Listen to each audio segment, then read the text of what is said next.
Hello guys, welcome to Maths with Pawan Verma. This is Pawan, your short time aptitude guide.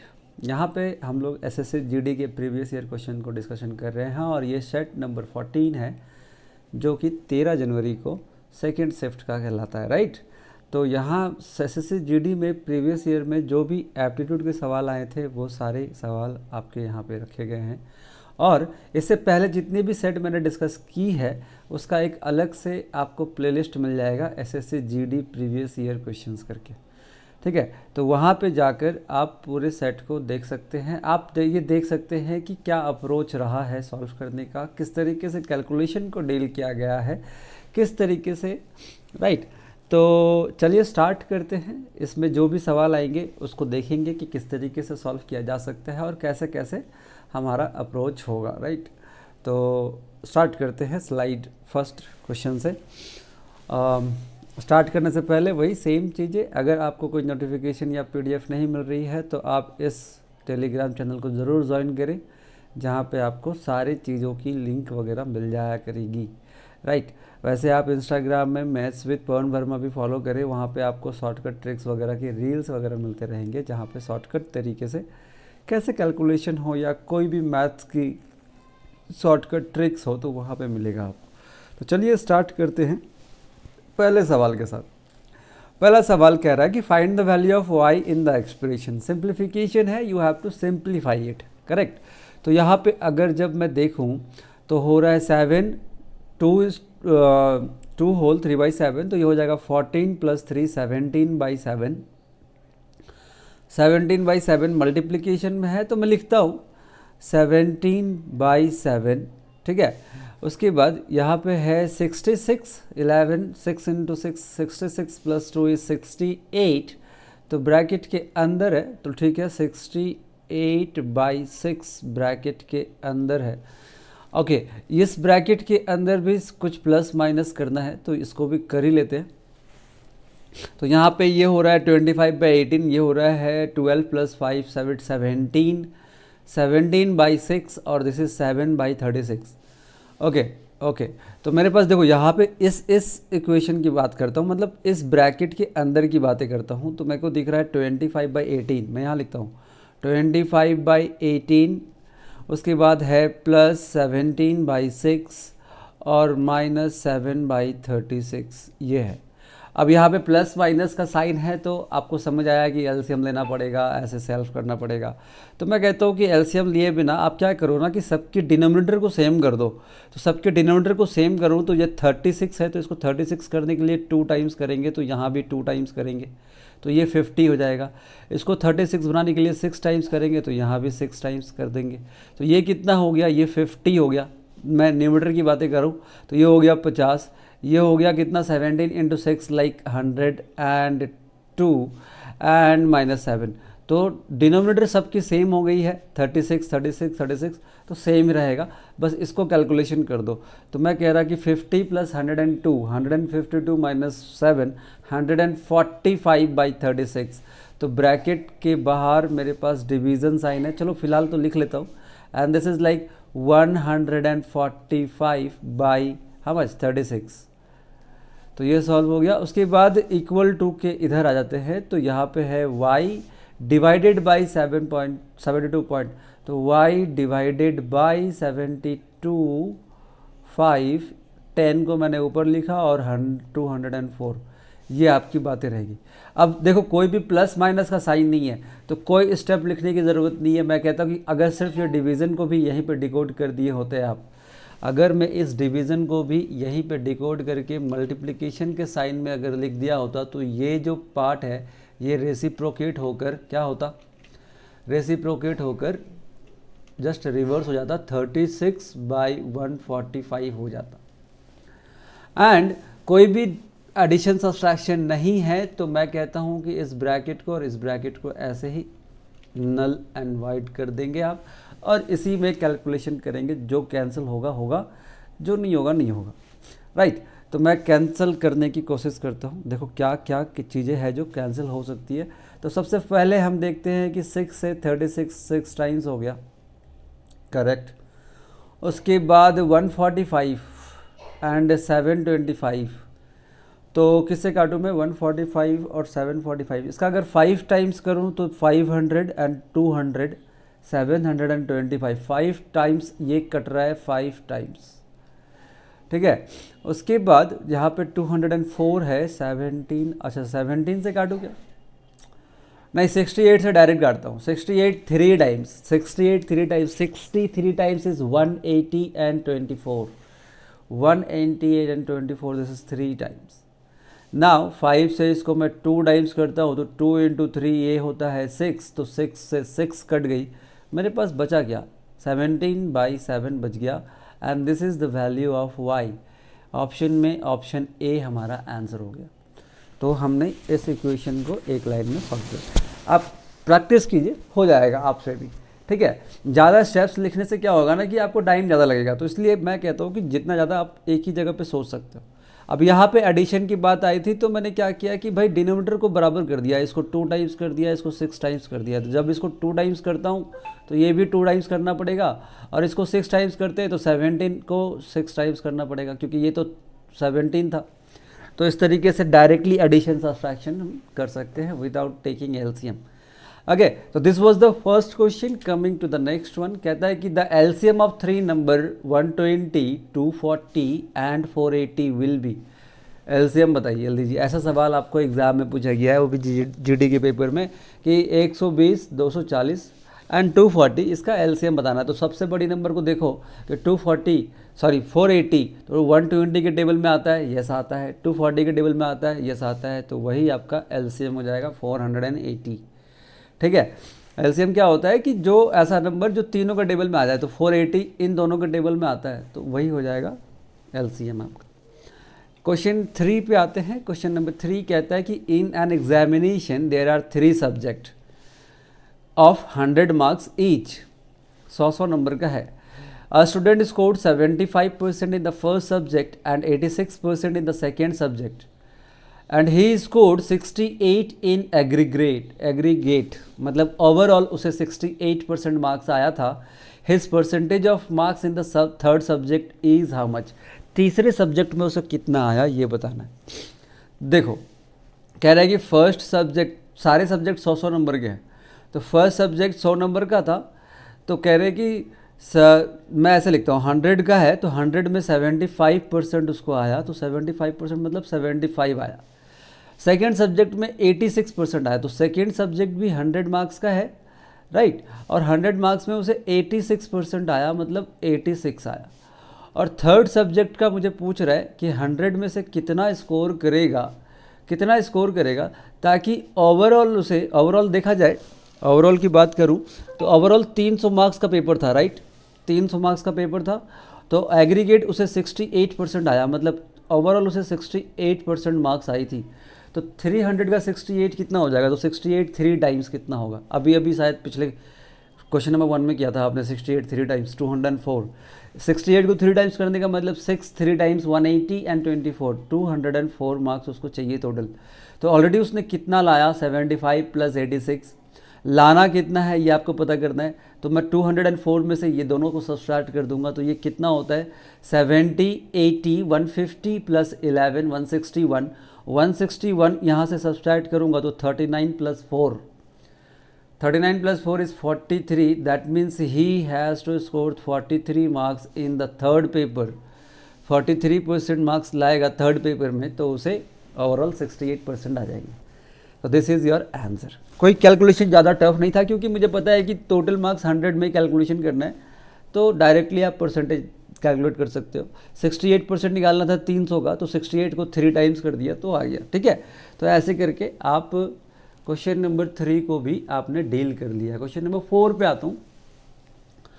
Question number 4 कहता है कि toy car cost ₹1800, its cost price reduce to 1500 in the cell.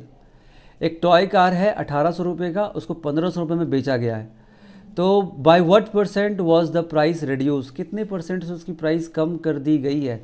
तो मैं देखता हूँ कि 1800 से 1500 में बेचा है, तो 300 रुपया कम किया है, और ये 300 रुपया 1800 का कितना परसेंट है आपको यही बताना है। तो 3 के टेबल में 1/6 मतलब होता है 66%, और एल्स यू कैन से, और एल्स ऑप्शन के अकॉर्डिंग देखोगे तो इंटू 100 अगर हम यहाँ पे करते हैं तो यह आएगा 50/3। 50/3 आपको ऑप्शन में दिया गया है, तो इंटू 100 करके 50/3 हम लिख दिए। तो ये क्वेश्चन नंबर चौथा था, इजी क्वेश्चन था, राइट। ओके, क्वेश्चन नंबर 5 कहता है कि Tina gets a discount of 15% on a grinder whose market price was 8200 rupees, 8200 रुपये, 8200 रुपीज़ उसका MRP था, लेकिन she got 15% discount. Since she pay cash she gets an additional 3% discount too, उसे 3% का और डिस्काउंट मिलता है, सक्सेसिव डिस्काउंट हो गया। तो हाउ मच डज सी पे, कितना उसने पे किया, आपको ये बताना है। तो 8200 रुपीज़ का मिक्सचर है, ग्राइंडर है, एंड 15% का डिस्काउंट, मतलब 100 में से 15% का डिस्काउंट मतलब 85 में, तो इसका 85, आप 85/100 लिखो या 17/20 लिखो, बात ओके होता है। तो आप कैंसिल करके 17/20 भी लिख सकते हो। उसके बाद कहता है कि अगर कैश में पे करोगे तो 3% का हम और डिस्काउंट देंगे, तो 100 में से और 3% का डिस्काउंट देंगे, मतलब 97, यानी कि इसका 97% फिर से कर देंगे, और कितने में बेचा गया ये आपको पता करना। तो मैं क्या कहता हूँ कि इसको 00 को 00 कैंसिल कर देता हूँ, ठीक है। अगर मैं 5 से इसको 17 लिखता हूँ और इसको 20 लिखता हूँ, कोई प्रॉब्लम नहीं है। मैं इसको 2 से कैंसिल कर देता हूँ, तो this is like 41 and this is like 10। तो रिमाइंडर मतलब डिनोमिनेटर में 10 बच गया, 10 बच गया, मतलब इसको मल्टीप्लाई करके पॉइंट के बाद एक डिजिट होगी, ये बात क्लियर कर लो। क्योंकि 10 है तो ऊपर में ना कोई 5 है ना कोई 2 है, इसलिए ये कटेगी नहीं। अब इसको मल्टीप्लाई करके you have to divide with 10, मतलब एक डिजिट के बाद पॉइंट लगा दोगे, यही करना है। तो मैं क्या कहता हूँ कि ऑप्शन को अगर देखो तो पॉइंट यहाँ पे है नहीं, तो बी और ए तो ऐसे ही चला गया। यहाँ पे पॉइंट के बाद एक डिजिट है, जीरो का कोई मतलब होता नहीं है, पॉइंट के बाद एक डिजिट, दो ऑप्शन है। तो मैं क्या करता हूँ, यूनिट डिजिट देख लेता हूँ, क्योंकि दोनों यूनिट डिजिट अलग है, यहाँ 9 है, यहाँ 8 है, ठीक है। तो यूनिट डिजिट देखता हूँ, तो 1 × 7 इज़ 7, और 7 × 7 इज़ 49, मतलब 9 आएगा, और पॉइंट लगेगा तो 0.9 आएगा, क्योंकि जीरो है ना यहाँ पे, तो 0.9 आएगा। तो मैं ऑप्शन सी के साथ चला जाऊँगा। तो इस तरीके से आपका ये कैलकुलेशन हो जाता है। वैसे आप अगर मल्टीप्लाई करने चाहेंगे तो मल्टीप्लाई भी कर सकते हैं, कोई प्रॉब्लम नहीं है, right. 97 1 time is 97 carry 9, 97 4 times, तो 400 में 12 कम, यानी 388 + 9, तो 388 में 2 कम, तो 396 इंटू 17 करेंगे, तो 17 7 times 119 carry 11, 17 6 times 102 + 11 is 113 carry again 11, 153 + 11 is 164, 164 correct कर रहा मैं, गलत कर रहा मैं, फिर से करता हूँ, चलो मैं गलत लिख रहा हूँ शायद, अरे पता नहीं क्या हो जाता है। मैंने ये मल्टीप्लिकेशन सही किया ना, कि कह रहा 97 × 41, 97 1 time is 97 carry 9, 97 4 times, that is 360 + 28, 388 + 9, 388 + 9, यहाँ गलत लिख दिया मैंने, 388 + 9 397।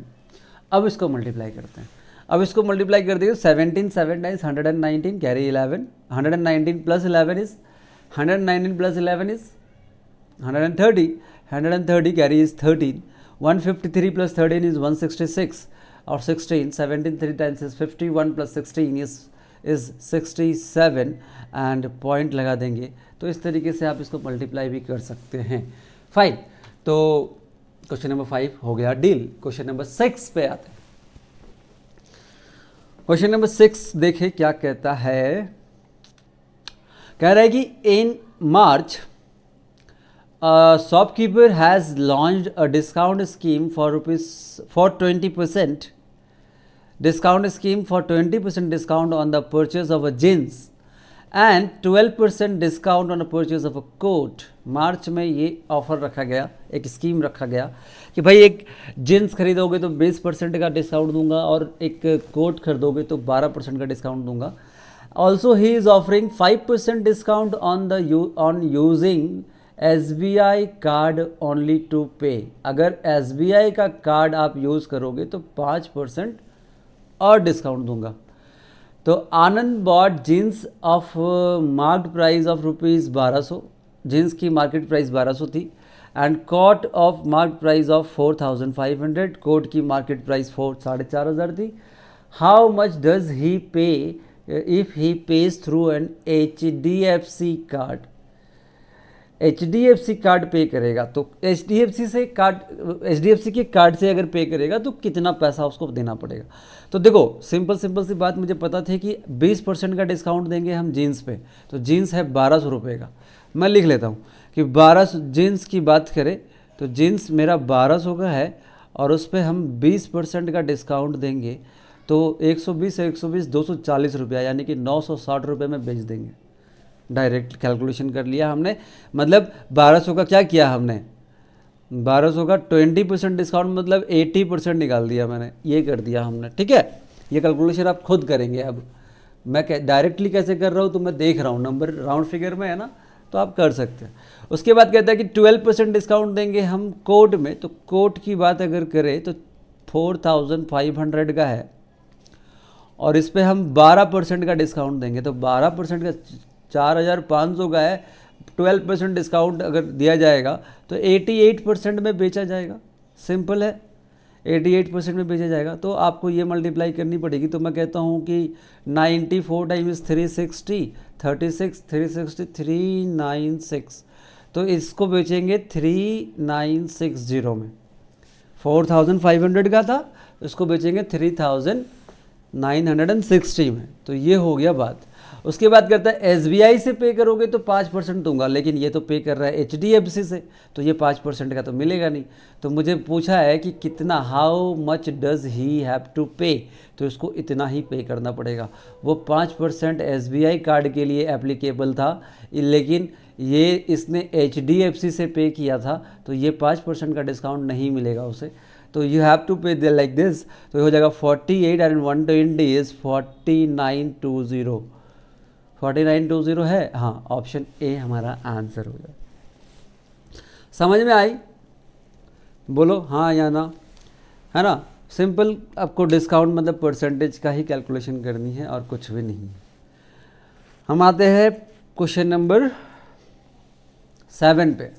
कहता है cost of 4 chair is equal to the cost of 2 table. Cost of 4 chair is equal to 2 table. Cost of 4 table is equal to the cost of 2 boards, and cost of 4 boards is equal to the cost of 2 fan। तो बताना क्या है आपको भाई? If the fan cost ₹850, the cost of chair बतानी है। अगर एक फ़ैन की कॉस्ट 850 रुपये है तो एक चेयर की कॉस्ट बतानी है, this is C, and chair की कॉस्ट कितनी होगी। तो इस तरीके से है सवाल, इजी क्वेश्चन है, बस आपको मल्टीप्लिकेशन डिवीज़न करते रहना है। आप देखो कैसे कर सकते हो, ये समझो, चीज़ों को देखो। मैं लिख रहा कि जब भी ऐसे क्वेश्चन देखो ना तो उल्टा सॉल्व करना शुरू करो, क्योंकि कॉस्ट ऑफ फैन पता है और फैन यहाँ पे है, तो फैन से मेरे को चेयर तक पहुँचना है, तो उल्टा सॉल्व करना शुरू करता हूँ।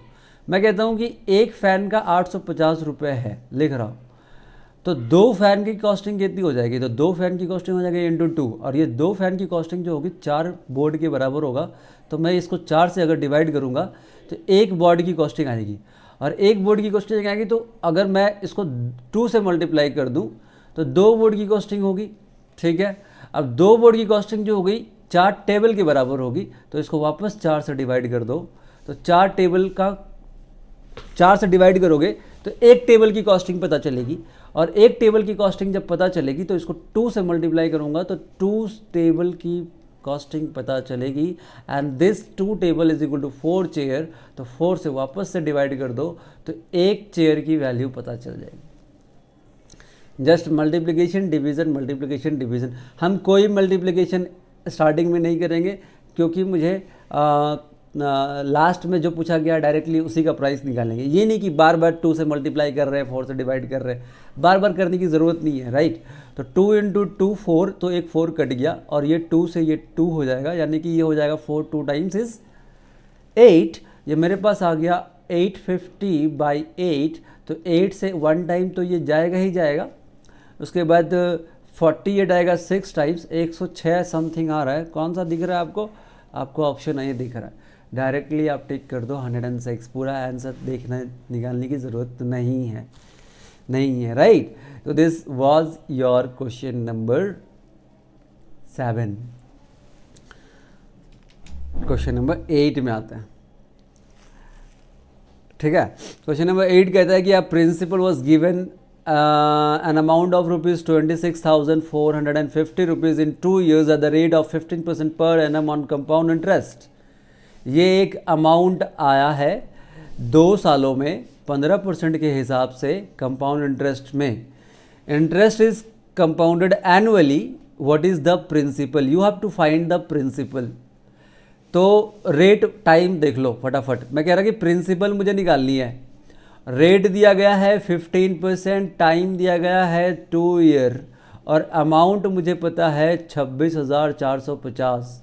तो इतना सब लिखना भी नहीं है, बस डायरेक्ट करना है। आपको क्या करना है, रेट को फ्रैक्शन में कन्वर्ट कर दो। 3/20 होगा, बिल्कुल होगा।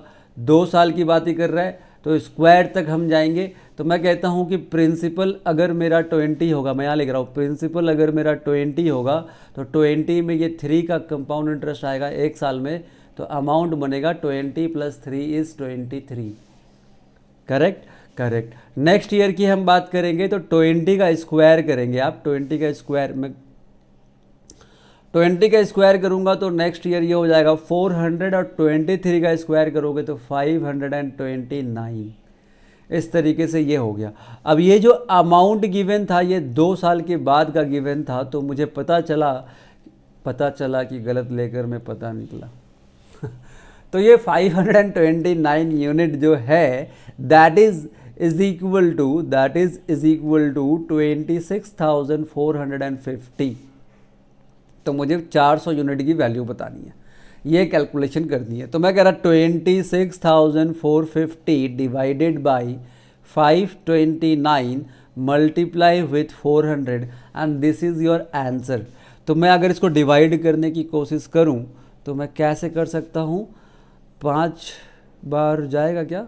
देखो 500 का 5 बार करूंगा तो 2500, 500 का 5 टाइम्स करूंगा तो 2500 और इसका 5 टाइम्स करूंगा तो 100 यानी कि 2600 और इसका 5 टाइम्स करूंगा तो 45, तो 2645। तो ये 5 और 0 50 टाइम्स जा रहा है और 4 × 5 20 होता है और 000 लगाएंगे तो हमारा प्रिंसिपल आ गया 20,000 रुपये। ऑप्शन ए हमारा आंसर होगा, करेक्ट। तो इस तरीके से ये सवालों को मतलब डायरेक्टली यहीं पे करना शुरू करो। ये सब चीज़ें लिखने की ज़रूरत नहीं है आपको, एग्जाम में ये सब चीज़ें लिखने की ज़रूरत है ही नहीं। डायरेक्टली यहीं से करना शुरू करो और फटाफट 2 साल की बातें कर रहा है तो डायरेक्ट ये भी लिख सकते हो आप। ये भी लिखने की दरकार नहीं है सरकार, ये भी लिखने की ज़रूरत नहीं है, ठीक है। तो क्वेश्चन नंबर 8 हो गया। क्वेश्चन नंबर 9 पे हम आएंगे। क्वेश्चन नंबर 9 कहता है कि if the simple interest on a sum of money for 2 year is 5% is 50 रुपये। सिंपल इंटरेस्ट 50 रुपये है, टाइम 2 साल है, रेट है 5%। भाई प्रिंसिपल निकालनी हो निकाल सकते हैं, क्या निकालनी है पहले ये देख लेते हैं। तो कहता है what is the compound interest when compounding annually at the same rate and for the same time. Same rate same time के लिए कंपाउंड इंटरेस्ट कितना होगा, आप ये बता दो। भाई करना क्या है ये बताओ, आपको ये पता है। इस तरह का सवाल आप पहले भी देखे हो। मैं कह रहा है कि 2 साल की बात कर रहा है, 5% सिंपल इंटरेस्ट की अगर हम बात करें, रेट 5% है, तो मैं जानता हूँ कि सिंपल इंटरेस्ट सिंपल होता है 5% पहले साल, 5% दूसरे साल, तो 10% की वैल्यू आपको दिया हुआ है ये। और मैं कंपाउंड इंटरेस्ट की बात करूँ तो आप कंपाउंड में सक्सेसिव वाला लगा सकते हो, दैट इज़ 5 + 5, ये वाली बात आपको पता होगी, XY/100 है ना। तो ये बात आप लगा दो। तो मैं जानता हूँ कि 5 + 5 = 10 + 5 × 5 = 25/100, दैट विल बी लाइक 10.25%। अब ये बार बार मैं लिख के इसलिए आपको रिमाइंड कराता हूँ कि आपके दिमाग में बैठ जाए और एग्ज़ाम में आप डायरेक्ट कर पाए, ठीक है। तो 10.25, तो 10.25 और ये 10, तो मेरे को क्या पता करना है, मेरे को कंपाउंड इंटरेस्ट पता करना है कि 10% की वैल्यू ये है तो 10.25 की वैल्यू कितनी होगी। तो हमको पता कि 10% की वैल्यू अगर ये है तो 1% की वैल्यू क्या होगी, 5, है ना। मैं कह रहा कि सिंपल सी बात कर रहा हूँ, देखो मैं सिंपल सी बात कर रहा हूँ कि अगर 10% की वैल्यू 50 है तो 1% की वैल्यू कितनी होगी, 10 से डिवाइड कर दे 5 हो जाएगा। तो मेरे को 0.25 चाहिए, 0.25 चाहिए भाई। तो इसको 4 से डिवाइड कर दो, तो 4 से डिवाइड कर दूंगा तो 1.25 एक्स्ट्रा आएगा, यानी 50 में 1.25 जोड़ दे तो कंपाउंड इंटरेस्ट आएगा 51.25। बस ये आपका आंसर हो गया 51.25, ऑप्शन बी।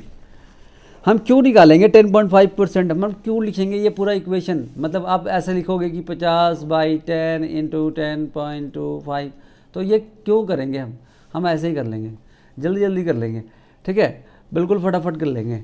तो ये हो गया हमारा क्वेश्चन नंबर 9। क्वेश्चन नंबर 10 पे आते हैं।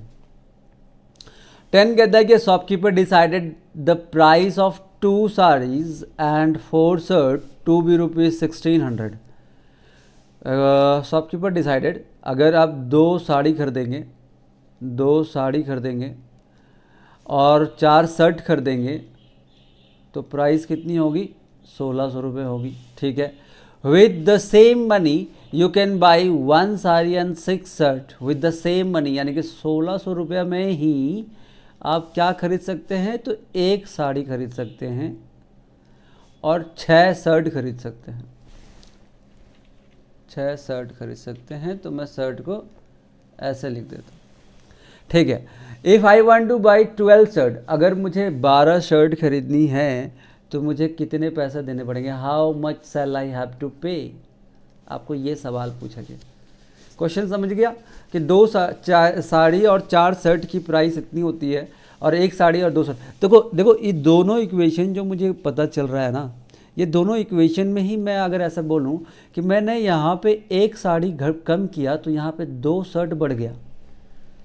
सिंपल पॉइंट भाई, कि अगर मैं 1 साड़ी यहाँ पे डिडक्ट कर दूँ, 1 साड़ी अगर डिडक्ट कर दूँ तो यहाँ पे 2 शर्ट बढ़ जा रहा है मेरा। मतलब मैं कहता हूँ कि 1 साड़ी का प्राइस जो है वो 2 शर्ट के बराबर है। डायरेक्ट ख़त्म खलास। मुझे पता चला कि 1 साड़ी की जो प्राइस होगी वो 2 शर्ट के बराबर होगी। तो यहाँ पे कितने साड़ियाँ हैं, यहाँ पे 2 साड़ी है, तो 2 साड़ी मतलब कितने शर्ट, तो मैं बोलो 4 शर्ट हो गया।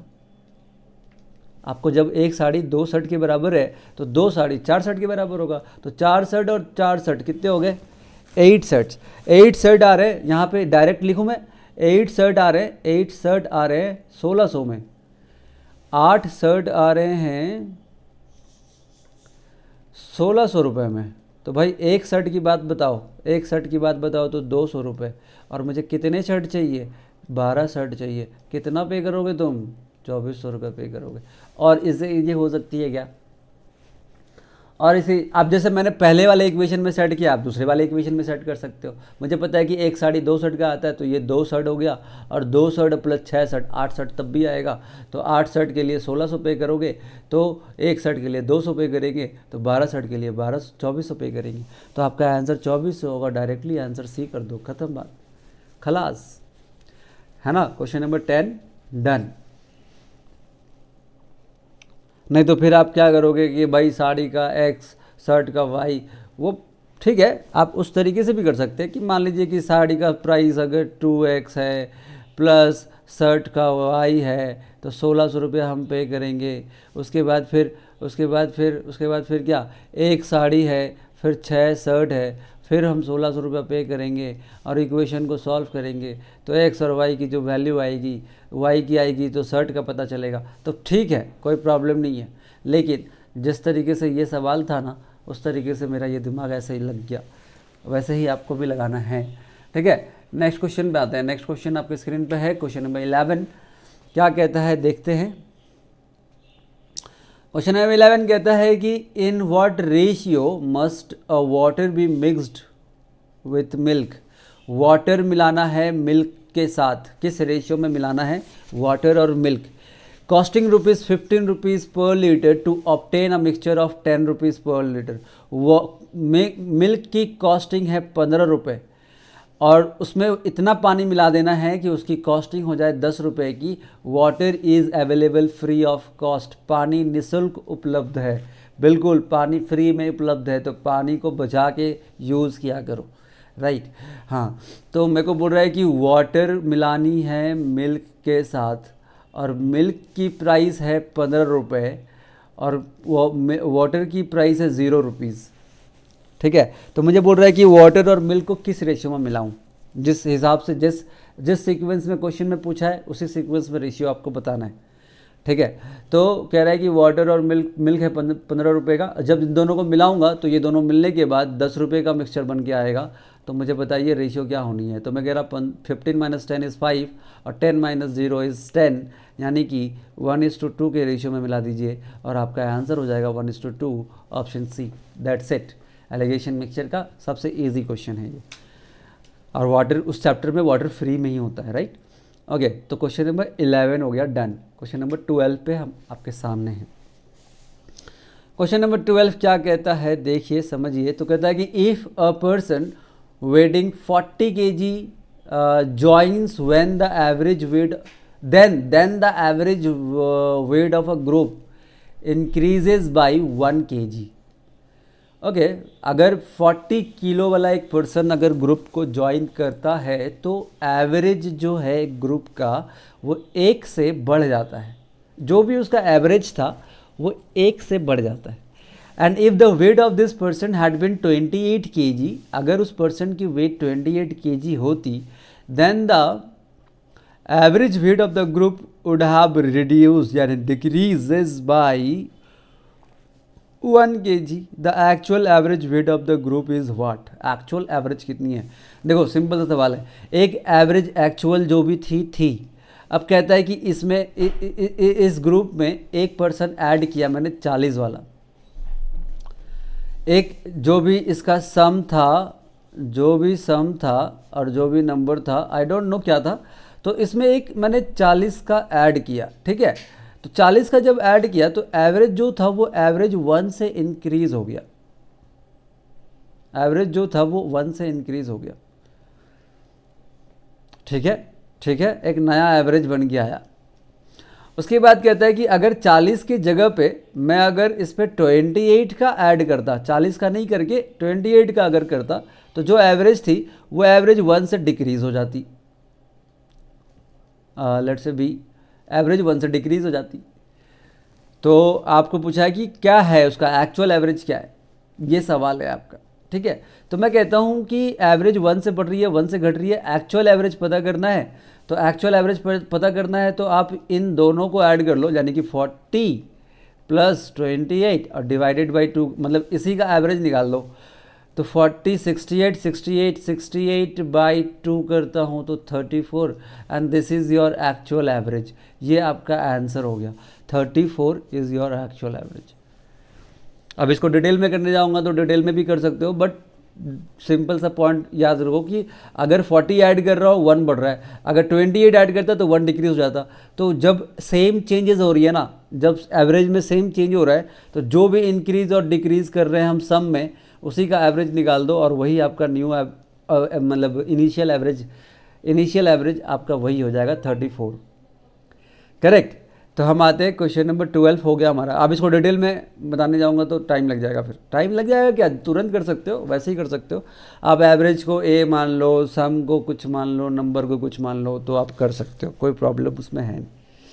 ठीक है, हम क्वेश्चन नंबर 12 हो गया, 13 पे आते हैं। 13 कहता है कि if 12 women can complete a work in 16 days, in how many days 32 women can complete the same work. कितना इजी क्वेश्चन। बोल रहा है कि अगर 24 वुमेन, 12 बोला था ना मैंने, गलत बोला था मैंने, 24 वुमेन अगर 16 दिनों में काम को ख़त्म कर देती है, तो मुझे बताना है कि 32 वुमेन वही काम को कितने दिन में कर देगी ख़त्म। दिस इज़ 2 टाइम्स और 2 से 12, तो आंसर ही बोल दिया था मैंने। 12 दिनों में। Answer is in 12 days 32 women will complete the same work which was completed by 24 women in 16 days, right. M1D1 is equal to M2D2, यही किया हमने। इजी क्वेश्चन, इजी, ऐसे ऐसे क्वेश्चन आपको मार्क्स देने के लिए आते हैं, ठीक है। हाँ, अब कहता है कि A and B are two typists. One afternoon they were each given 80 pages for typing. They divided their work equally, but B finished 40 minutes before A, who took 4 hours for the same. सवाल को समझो क्या कह रहा है कि दो typist है A और B, दो टाइपिस्ट है A और B। अब दोनों को 80-80 पेज का टारगेट दिया गया, 80-80 पेज, इसको भी 80 पेजेस दिया हमने काम करने के लिए और इसको भी 80 पेजेस दिया काम करने के लिए। तो कहता है कि B finished 40 minutes before A, B जो है 40 मिनट पहले ही काम को ख़त्म कर दिया, यानी कि एफिशिएंसी ऑफ B जो है वो ज़्यादा है, मतलब फास्ट टाइपिंग करता है अकॉर्डिंग टू A, ठीक है।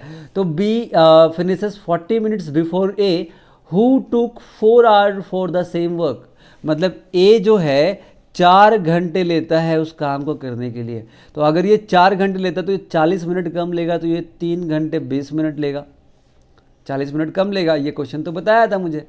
अब कहता है कि next afternoon they were again given 121 pages to type, however this time they decided to divide the work such that they finished the typing simultaneously.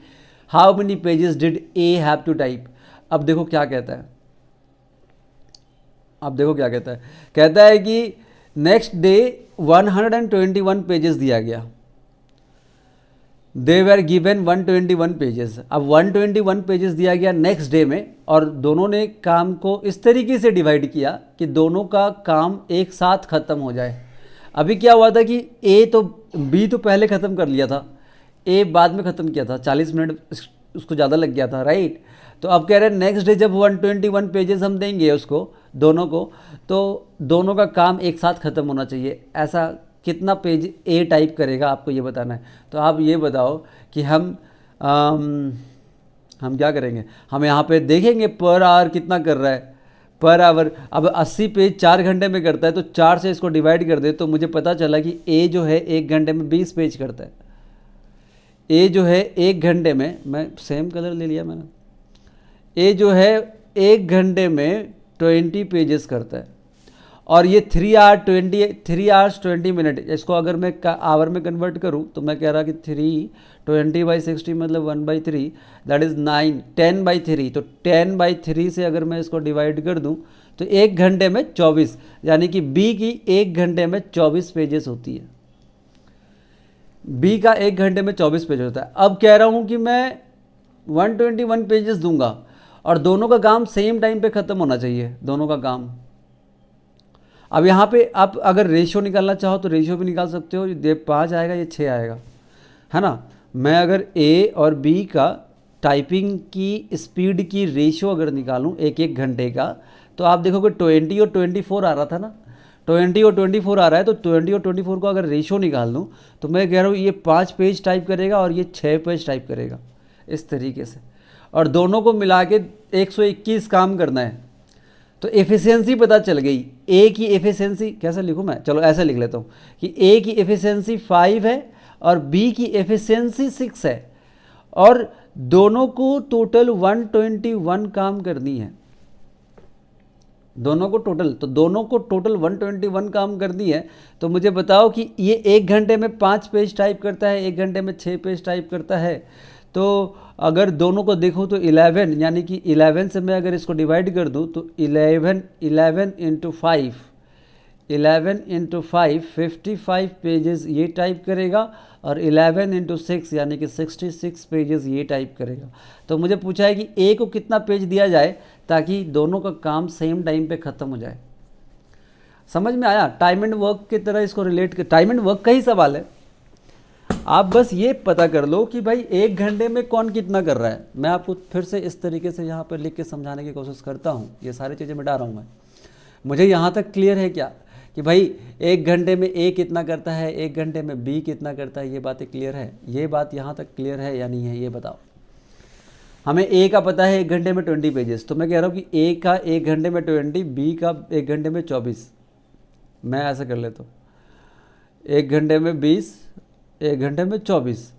तो दोनों का अगर 1-1 घंटे का देखा जाए तो दोनों 1 घंटे में मिलकर 44 पेजेस करेगा। आप इस तरीके से रख सकते हो, लेकिन मैं कह रहा हूँ कि इसका रेशियो रख दो, क्योंकि 44 का मल्टीपल 121 है नहीं, है ना। तो 44 का मल्टीपल 121 नहीं है, तो मैं क्या करता हूँ कि मैं 20 और 24 का मिनिमम जो रेशियो आता है, इसका मतलब 5, इसका मतलब 6, ये रख देता हूँ, और टोटल हो गया ये 11। अब मैं कह रहा हूँ कि दोनों को काम करनी है 121, तो 11 से अगर मैं डिवाइड करूँ तो 11 घंटा लगेगा, 11 घंटा लगेगा। तो मैं कह रहा हूँ कि मैंने तो एलसीएम लेके, मतलब मैंने तो रेशियो लिया हुआ था, इसका यूनिट 5 यूनिट पर आर है, इसका यूनिट 6 यूनिट पर आर है, तो 11 यूनिट पर आवर करेगा। तो 5 यानी कि 5 × 11 55 पेजेस ए टाइप करेगा और 66 पेजेस बी टाइप करेगा। तो दोनों को दोनों सेम टाइम में ख़त्म कर देंगे, तो आंसर हमारा ऑप्शन डी हो जाएगा आंसर। तो इस तरीके से क्वेश्चन नंबर 14 आप डील करेंगे। क्वेश्चन नंबर 14 हो गया, राइट। क्वेश्चन नंबर 15 पे आप, क्वेश्चन नंबर 15 कहता है कि Akhil can complete a piece of work in 26 days. Akhil 26 दिन में काम को ख़त्म करता है। Sakshi and Akhil both can complete the same work in 20 days. Akhil है जो 26 डेज में करता है। फिर कहता है कि साक्षी प्लस अखिल 20 डेज में करता है। यहाँ तक हो गई। They started together but Sakshi left the working for 6 days. दोनों ने काम को स्टार्ट किया बट साक्षी 6 दिन के बाद छोड़कर चली गई, नाराज़ हो गई। अखिल ने गुस्सा करा दिया उसको, मोटी बोल दिया उसको, मोटी। ओके, तो find the number of days in which Akhil will complete the remaining work. अब अखिल अकेले करेगा, ठीक है। तो मैं अखिल अकेले करेगा, दोनों मिलके, देखो काम ये था पूरा का पूरा, दोनों ने मिलके काम को स्टार्ट किया। इन्होंने 6 दिन तक काम किया और 6 दिन के बाद साक्षी चली गई तो अखिल रह गया। तो बताओ कि अखिल कितने दिनों में ये काम को करेगा। तो मैं कहता कि भाई इसका ना एलसीएम निकाल ले। तो मैं इसका एलसीएम कैसे निकालूँ? 130 260 लिख लेता हूँ, 260 इसकी एलसीएम हो जाएगी, है ना। अब 260 अगर इसकी एलसीएम हो गई है तो ये हो जाएगा 10 और ये हो जाएगा कितना, तो 13। अखिल की एफिशिएंसी 10 और साक्षी प्लस अखिल की एफिशिएंसी, हम मेरे को समझ आया कि क्यों झगड़ा हुआ। यार मैं 10 काम कर रहा हूँ तो तीन ही कर रही है ना, इसीलिए झगड़ा हुआ होगा।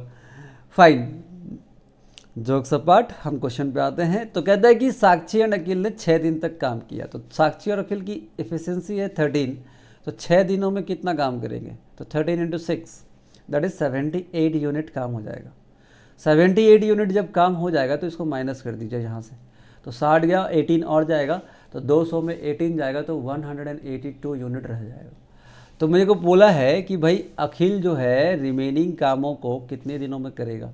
रिमेनिंग काम है 182 और अखिल की एफिशिएंसी है 10। अखिल की एफिशिएंसी है 10 यूनिट पर डे, तो 182 यूनिट को कितने दिनों में करेगा।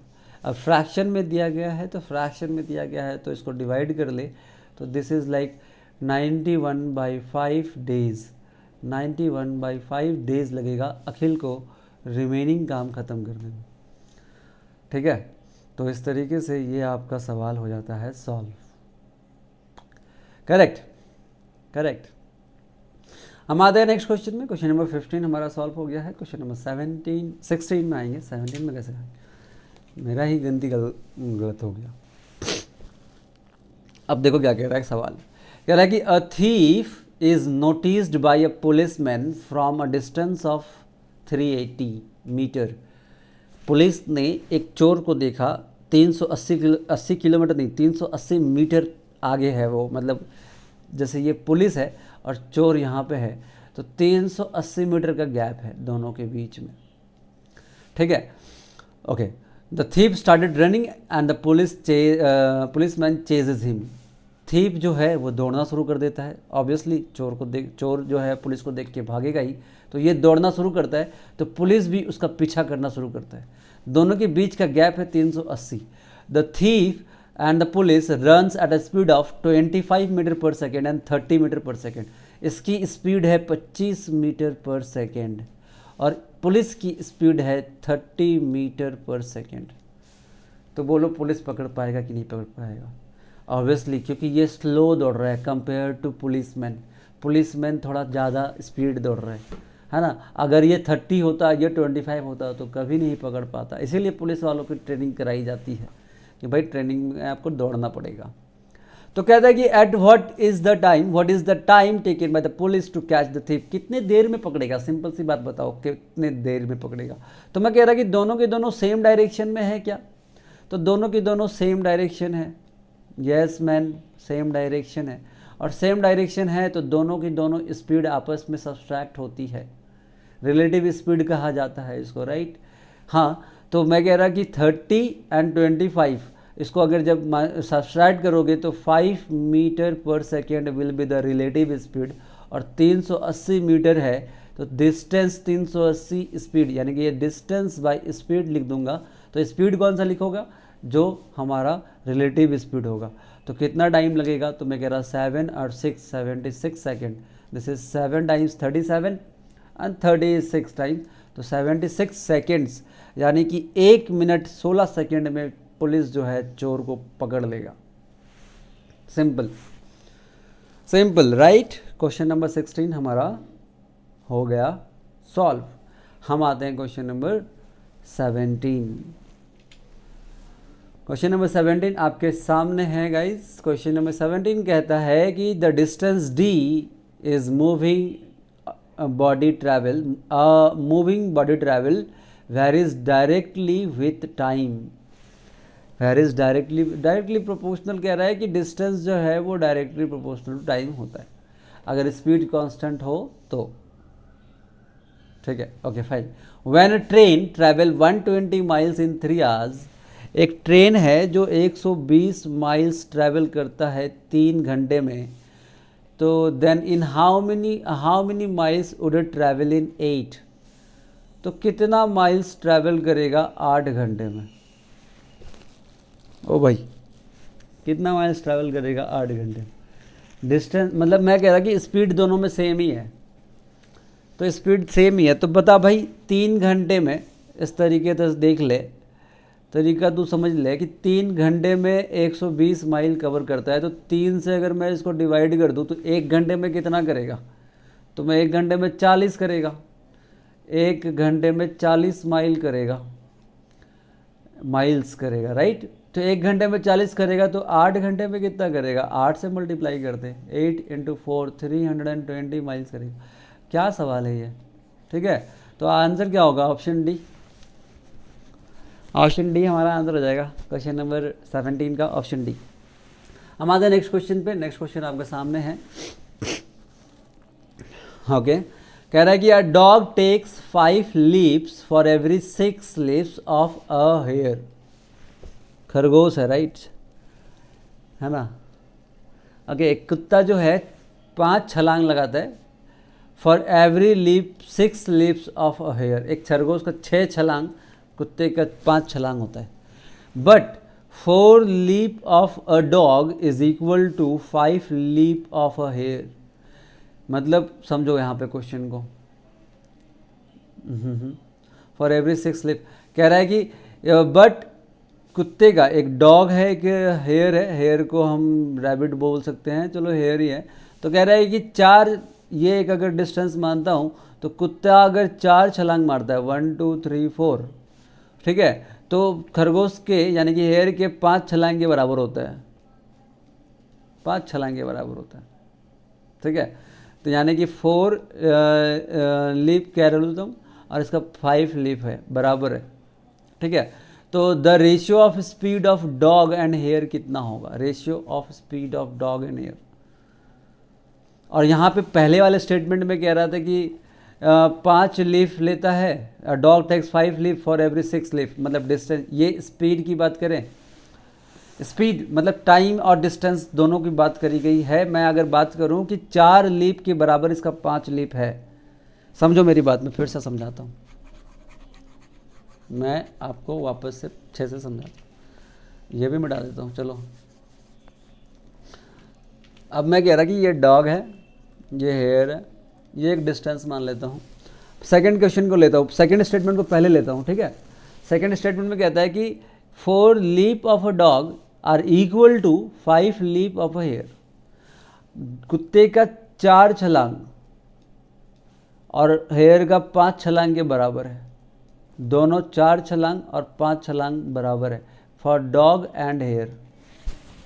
डिस्टेंस जो कवर करेगा, चार छलांग मारने पे जो डिस्टेंस कवर करेगा उतना ही डिस्टेंस हेयर जो है, खरगोश जो है, 5 छलांग मारने पे कवर करेगा। ये हमारा दूसरा सेशन है। पहला वाला कहता है कि a dog take 5 leaf of every 6 leaf of a hare. अगर खरगोश 6 छलांग लगाता है तो उतना ही डिस्टेंस कवर करने के लिए उसे मतलब ये जब 6 छलांग लगाता है तो ये 5 छलांग लगाएगा डॉग, जितना टाइम की बात कर रहा है। तो टाइम और डिस्टेंस हमें मिल रहा है। ये टाइम की बातें कर रहा है और ये डिस्टेंस की बातें कर रहा है। तो टाइम और डिस्टेंस का बात कर रहा है तो मुझे बताना है कि find the ratio of the speed. तो ratio of the speed 20 and 30 नहीं, this is 24 and this is like 25। Yes, देखो मैं डॉग की बात करता हूँ और हेयर की बात करता हूँ। डिस्टेंस 4 अगर कवर करता है तो ये छलांग कितना मारता है, टाइम कितना लेता है 5 का। मैं ये टाइम की बातें कर रहा है। और इसकी बात करूँ तो ये डिस्टेंस 5 अगर करता है तो छलांग, तो मैंने क्या लिखा, मैंने सिंपल लिखा डिस्टेंस बाय टाइम। और मुझे स्पीड चाहिए ना, स्पीड का रेशियो चाहिए। तो डिस्टेंस बाय टाइम तो स्पीड देता है मुझे। तो ये डिस्टेंस की बात कर रहा है। सेकेंड स्टेटमेंट डिस्टेंस की बात कर रहा है, पहला डिस्टेंस टाइम की बात कर रहा है। तो आपका इसका रेशियो निकाल दो। तो ये कितना हो जाएगा, ये हो जाएगा 6 × 4 24 और ये हो जाएगा 25। यही आपका आंसर हो जाएगा, 24 एंड 25, 24 एंड 25। ऑप्शन ए आपका आंसर। यहाँ पे हिंदी में पढ़ो, अगर इंग्लिश में समझ नहीं आ रही है आपको तो हिंदी में पढ़ लो कि एक कुत्ता खरगोश प्रत्येक 6 छलांग के लिए 5 छलांग लेता है।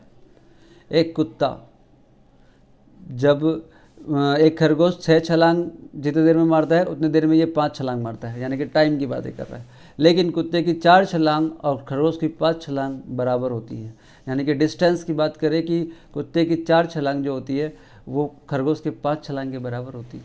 तो मैंने डिस्टेंस और टाइम, डिस्टेंस बाय टाइम रख दिया मैंने दोनों का। और डिस्टेंस बाय टाइम जब रखा तो रेशियो ऑफ स्पीड आ गई 24-25। ठीक है, ठीक है।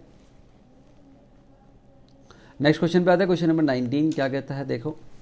कहता है find the number of solid sphere each of 6 centimetre diameter, each of diameter 6 centimetre that can be made by melting a solid metal cylinder of height 12 centimetre and diameter is.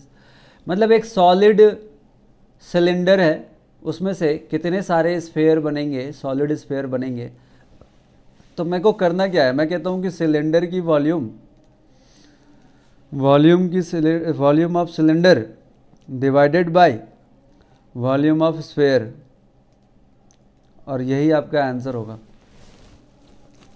तो मैं कह रहा कि सिलेंडर के बारे में बात करें तो हाइट 12 है और रेडियस देखा जाएगा तो 3 हो जाएगा। तो वॉल्यूम सिलेंडर क्या होता है, तो πr²h है ना, इसकी वॉल्यूम हो जाती है πr²h और वॉल्यूम ऑफ स्फेयर हो जाता है 4/3 πr³। और जो स्फेयर बनेगी वो 6 सेंटीमीटर डायमीटर होगा, तो उसका भी रेडियस 3 हो जाएगा। तो आपको बस यही वैल्यू पता करना है, जितना आएगा वो आपका आंसर हो जाएगा। तो मैं कह रहा कि चलो वॉल्यूम ऑफ सिलेंडर लिखता हूँ तो पाई, और इसकी रेडियस 3 है, हाइट 12 है। बात क्लियर है ये। रेडियस कितनी है, तो रेडियस 3 होगी, हाइट 12 हो जाएगी। रेडियस विल बी 3 और हाइट विल बी 12। तो मैं यहाँ पे लिख देता हूँ इस वैल्यू को कि रेडियस अगर 3 है तो 3 × 3 और हाइट है 12 divided by 4/3 pi, 4/3 into pi और r³ यानी कि जो स्फेयर बनेगी वो 6 सेंटीमीटर डायमीटर होगा, तो रेडियस इसका भी 3 हो जाएगा। और इसी का r³ करना है तो 3 × 3 कर देना है। तो मैं इसको अब कैंसिल करूँगा। अब अगर मैं इसको कैंसिल करूँगा तो पाई और पाई जोड़ के ये सब बना है, पाई और पाई कैंसिल हो जाएगा और 2 3 तो यहाँ से भी चला जाएगा और क्या है, और ये 3 के ऊपर कर दूँ। अब ये 3 के ऊपर कर दूंगा तो ये 3 भी तो कट ही जाएगा और ये इससे कटेगा तो 3 आएगा। तो आंसर कितना हो जाएगा कि 3 ऐसे स्फीयर बनेंगे। बोला था कि भाई एक सिलेंडर है, इस सिलेंडर को पिघला के मेरे को छोटे छोटे बॉल बनाने हैं, तो छोटे छोटे बॉल कितने सारे बनेंगे। तो हमने वही किया कि वॉल्यूम ऑफ सिलेंडर और वॉल्यूम ऑफ स्फीयर आपस में डिवाइड कर दिया। ठीक है, हम आते हैं नेक्स्ट क्वेश्चन पे कि नेक्स्ट सवाल पे, क्वेश्चन नंबर 20 पे 19 हो गया, 20 हमारा लास्ट क्वेश्चन इस सेट का। कहता है कि if the radius of the base and the height of a cylinder are 17 centimetre and 49 centimetre respectively. Cylinder की बात वापस से कर रहा है कि सिलेंडर है, इसकी एक रेडियस दी गई है कितनी, 17, रेडियस है 17 और हाइट कितनी है, तो हाइट है 49। Then what is the curved surface area of a cylinder. Curved surface area, तो कर्व्ड सरफेस एरिया मतलब क्या होता है, 2 pi R H. Curved surface area कहने का मतलब ये जो पार्ट होगा ना, ये पार्ट, मान लीजिए ये सिलेंडर एक ड्रम है, तो ड्रम में जो टीन यूज़ होगा उस टीन का एरिया बताना है कि भाई वो कितना यूज़ होगा। तो कर्व्ड सरफेस एरिया होता है 2 पाई आर एच। तो मैं लिख रहा 2 इंटू पाई मतलब 22/7, आर मतलब हो गया 17 और एच मतलब हो गया 49, और आपको यही बतानी है। तो मैं 7 से 49 को काट के 7 लिख देता हूँ और फिर हम क्या करेंगे, और इसको मल्टीप्लाई कर लेंगे। उसको मल्टीप्लाई करेंगे तो यूनिट डिजिट यहाँ पे 6 दिख रहा है, 4 8 दिख रहा है, तो मैं यूनिट डिजिट देख लेता हूँ। 2 into 2 4, 4 into 7 is 28, 8 into 7 is 6, 8 into 7 56 आता है। तो 6 आ रही है, 2 ऑप्शन तो ऐसे जा रहे हैं, इन दोनों में से कोई एक होगा। तो चलो थोड़ा मल्टीप्लाई करते हैं, मैथ्स में मल्टीप्लिकेशन ना करना पड़े तो ऐसे कैसे मज़ा आएगा। अच्छा मैं क्या कहता हूँ, 22 को रहने देता हूँ और इस 2 को मैं 17 के साथ ले लेता हूँ तो 34 हो जाएगा और एक रह जाएगा 7। चलो मल्टीप्लाई करते हैं। तो 22 4 times is 88, carry 8, 66 plus 8 is 74 into 7 56, 7 into 8 is 56, carry 5, 28 plus 5 is 33। अब देखो 30 वाला आ गया तो हम ऑप्शन सी को टिक करेंगे, है ना। तो 33 यानी 349 प्लस 3 इज़ 52, तो 5236 centimetre square is our answer. तो ऑप्शन सी हमारा आंसर हो जाता है। वैसे अगर सारे यूनिट अलग अलग होंगे ना तो आप यूनिट डिजिट से जाके सॉल्व कर सकते हैं और आप आंसर को टिक करके आगे बेझिझक बढ़ सकते हैं। अगर 2 यूनिट मिल जाता है तो मेरे को 2 डिजिट तक चेक करनी होती है, तो 2 डिजिट तक हमने चेक कर लिया। राइट। तो हमारा ये हो गया क्वेश्चन नंबर 20 सॉल्व, और इसके साथ ये शिफ्ट के सारे क्वेश्चन को हमने डिस्कस कर लिया आपके सामने। बेस्ट जो भी अप्रोच हो सकता था उस तरीके से हमने सॉल्व कर दिया। करेक्ट। आपको इसके बाद भी कोई अगर डाउट है या कुछ कन्फ्यूज़न है या कोई भी बात आप कहना चाहते हैं तो आप कमेंट करके ज़रूर बताएं। और अगर आपको ये वीडियो अच्छी लगी हो तो please do subscribe the channel and share with your friends and don't forget to like this video को लाइक कर दिया करो, अगर देख रहे हो तो लाइक करो। यही एक चीज़ कर सकते हो यार तुम मेरे लिए, और क्या। और अपने लिए टाइम दो, जितना टाइम तुम दोगे उतना तुम ऊपर बढ़ते जाओगे। राइट। तो thank you for giving your time and see you in next video. तब तक के लिए ख्याल रखिए, धन्यवाद, टेक केयर, बाय बाय।